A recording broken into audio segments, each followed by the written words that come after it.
This MacBook Pro 14-inch M1 is probably the best MacBook ever, and maybe even the best laptop ever. As of now, maybe? I don't know. Well, this is why I wouldn't wait for the MacBook Pro 14-inch M2. So when I first got the MacBook Pro 14-inch in my hands, it felt incredible. It was so nice to feel.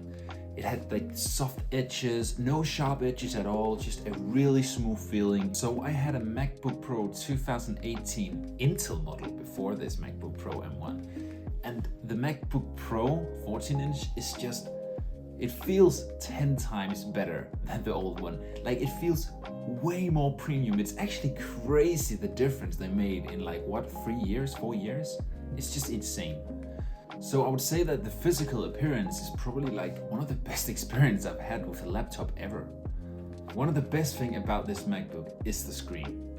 One thing I never thought I would need in a laptop is the 120 Hz that this MacBook Pro 14-inch model has. Especially when you watch a movie or you see something, it's way more smooth.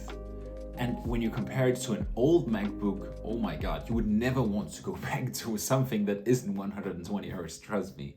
Even on your phone, I have an iPhone 13 Pro and it also has the Pro Motion like this laptop has. And when I try one of my friend's phone, I have to see something on another screen and it isn't 120 Hz. I notice the difference instantly and it's weird, you just do. One of the things I was really worried about with this laptop was the battery life. I've had this laptop for a bit over a month now and I've used it every day since then. I've used it at the university, I've used it at home, I've brought it home to my parents' place as well. And honestly, the battery life is insane. It is really, really good. So when I go to university, I'll probably get around 10 hours from it, and that is of constant use. So I can just charge it to full at home, take it to university, come back home, and I will still have maybe actually 50 or 60% on, depending on how long the day is, obviously. So battery life plays a big role when it comes to gaming, and I like gaming. So this was also one of my main concerns when it came to getting this laptop was, can I play games on it? So I have a gaming laptop as well, a Windows computer, which is a stationary computer, and I have this laptop here. And when I compare these two laptops, I must say that my MacBook Pro 14-inch M1 actually runs World of Warcraft better than my main Windows gaming computer does. With that said though, I would say that I have a pretty bad Windows computer, so for me it's just not worth investing in a new one when I have this MacBook that actually can play World of Warcraft really, really well. One of the main reasons I got the MacBook Pro 14-inch M1 was because it had a cooler. So my old laptop had a lot of heating problems. I would open World of Warcraft, 5 minutes in, it would overheat, it would slow down, I couldn't even play on it. It was horrible to play World of Warcraft on the old machines.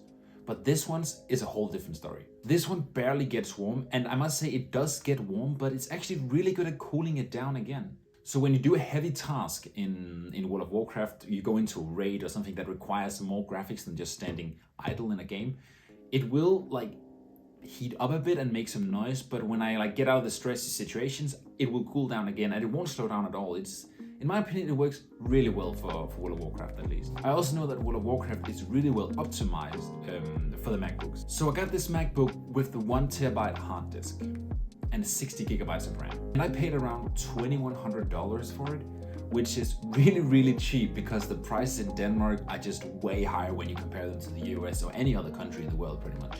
If I were to get this MacBook from retail when it got released, I would pay around $2,950 for it. So that's almost $900 more just buying it a year earlier. And yeah, it's just crazy. Denmark just has insane prices when it comes to MacBooks and just Apple products in general. So when I was in the market for a MacBook, I was looking at the MacBook Air M2 and the MacBook Pro 14-inch M1.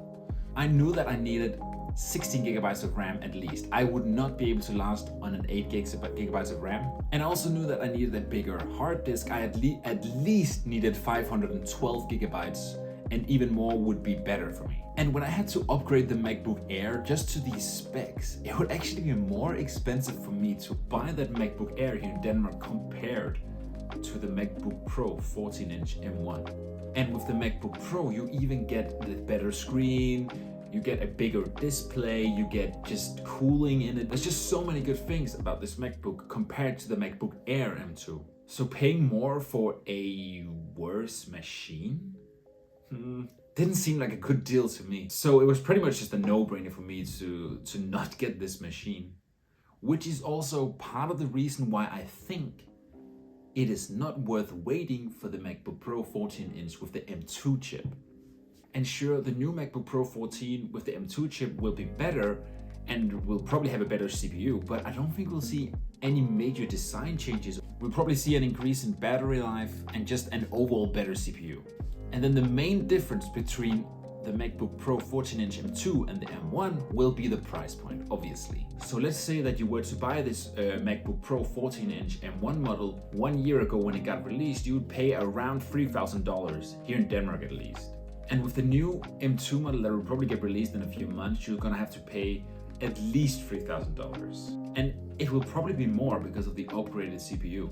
And unless you need some serious power, you probably don't need to upgrade or wait for the M2 model, because I play World of Warcraft, I do Photoshop, I do InDesign, Illustrator, Premiere Pro, and I just game other games on it as well.